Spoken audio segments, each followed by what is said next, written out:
ఇంకా విచిత్రం ఏమిటో తెలుసా అండి, ఒకసారి ఆయన చెట్ల దగ్గరికి వెళ్ళి పూలు కోస్తున్నారు అనంతాచార్యులు వారు. కోస్తుంటే ఆయన నాగుపాము వచ్చి కరిచేసింది. కరిచేస్తే నోటి వెంట నురగలు వస్తున్నాయి.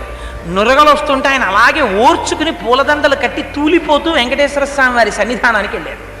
వెళ్ళి ఆ వెంకటేశ్వర స్వామి వారికి పుష్పమాలలో అలంకారం చేస్తూ కళ్ళు మగత పడిపోయి మూతలు పడిపోతున్నాయి.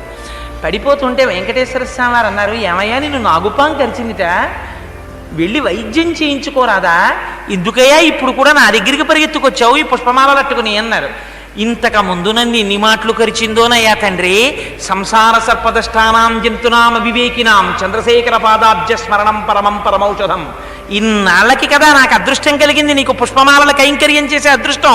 ఇది విడిచిపెట్టి పావు కరిచిందని వైద్యుడి దగ్గరికి వెళ్ళినా 1,000,000 మంది వైద్యులు కూడి వచ్చినా కాని మరణమయ్యడి వ్యాధి మాన్పలేరు. లక్షాధికారైన లవణమన్నమే కాని మెరుగు బంగారంబు మింగబోడు.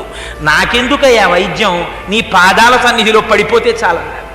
ఒక్కసారి ఆయన తల మీద చెయ్యి పెట్టారు, విషం దిగిపోయింది ఆయనకి.